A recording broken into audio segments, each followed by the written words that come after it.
আসসালামু আলাইকুম সবাইকে। সবাই কেমন আছেন বন্ধুরা? অবশ্যই ভালো আছেন। আল্লাহর রহমতে ভালো থাকেন, সুস্থ থাকেন। আজকে আমি দেখেন রান্নাঘরে চলে আসছি। আজকে সন্ধ্যার পরে রান্না করতে আসছি। এসে দেখেন অন্ধকার অন্ধকার মনে হচ্ছে। আসলে আমার রান্নাঘরে লাইট নাই, কোনো হালে রান্না করি।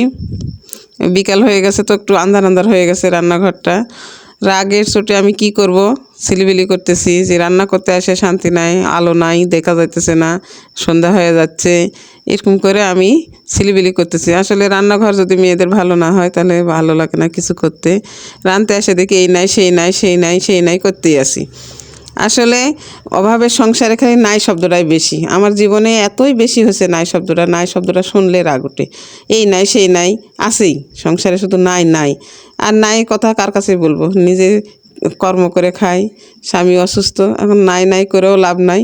নিজে রাগ নিজেই মাটি দিই। দিয়া 2টা ডিম ছিল ঘরে, ফ্রিজে 2টা ডিম ছিল, 2টা ডিম আর 6টা আলু দিয়ে রান্না করতেছি আজকের খাবার।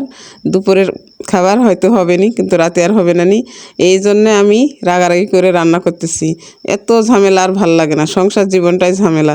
যারা সংসারে আসছে তারা সংসারের ব্যথাটা বুঝছে, আর যারা আসেনি তাদেরকে আসতে না করাই উচিত। কারণ তারা যেন সংসার জীবনে না আসে। সংসার জীবনে অনেক জ্বালা, অনেক যন্ত্রণা, অনেক কষ্ট। যাদের সংসারে অভাব আছে তারাই জানে অভাবের কি জ্বালা। আসলে গরিব হয়ে জন্ম নেওয়াটাই বৃথা, গরিব হয়ে জন্ম নেওয়াটাই অভিশাপ, গরিব হয়ে জন্ম নেওয়াটাই মনে হয় জীবনের সবচেয়ে কষ্টের আর সবচেয়ে দুঃখের একটা বিষয়। আসলে যদি বড়লোক হতাম, টাকা পয়সা থাকতো, সব জায়গাতে সম্মানও থাকতো, আবার খাওয়া পরাও ভাল লাগতো। কিন্তু আমরা গরিব হয়ে জন্ম নিয়েছি, মুখে রুচি বেশি, খাই বেশি, পাই না। আর যাদের টাকা আছে পয়সা আছে তারা খাবার খায় না, নষ্ট করে। এমন অবস্থা, এমন এমন বড় লোক আছে তাদের ডায়াবেটিস হয়ে গেছে, খায় না, অথচ ফেলা দিবে, খাওয়া নষ্ট করে ফেলা দিবে, তাও কাউকে দিবে না। যে জিনিসটা নষ্ট হয়ে পড়ে যাচ্ছে ফেলা দিচ্ছি, পচে যাচ্ছে, যে যারা গরিব দেখে তাদের দিই। আমরা এমন অবস্থায় আছি, মধ্যবিত্ত লাই, গরিবও না, বড়লোকও না, এমন অবস্থায় আমরা আছি। কারো কাছে চাইতেও পারি না, খাইতেও পারি না। আমরা ওই ধুকে ধুকে ঘরের ভিতরে পচে মরি। আর যারা নষ্ট করে খাবারটা, এদেরকে আল্লাহ আরও বেশি দেয়।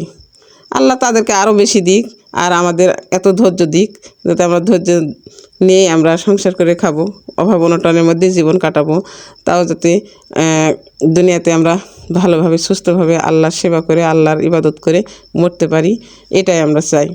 তারপরে মাঝে মাঝে মানে না, মনে ধৈর্য আসে না, আর কত ধৈর্য ধরবো, এরকম মনে হয় মনের ভিতরে রাগারাগি করি। তারপরে আবার সেই রাগটা পানি দিয়ে আবার স্বাভাবিক জীবনে আসি। আসলে মনের ভিতরে যখন বেশি আমার রাগ ওঠে, তখন আমি কি করব ভেবে পাই না।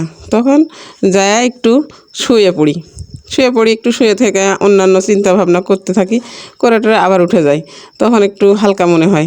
তাও যদি ভালো না লাগে, 5 মিনিট গুনগুন করে যা মনে চায় তাই একটু গান গাই, তখন একটু ভালো লাগে।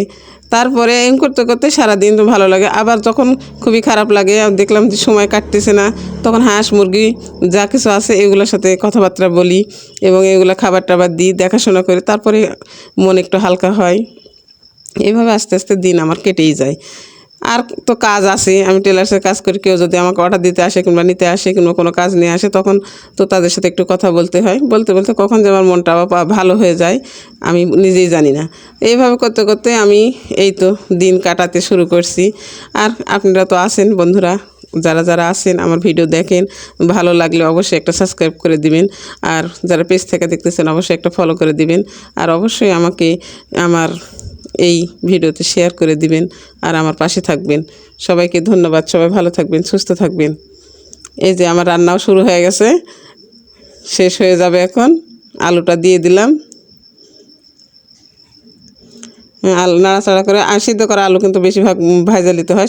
আলু সিদ্ধ করে ডিম দিয়ে ঝোল করতেছি সেহেতু আলুটা সুন্দর করে ভালো করে তেল দিয়ে ভাজা নিতে হবে।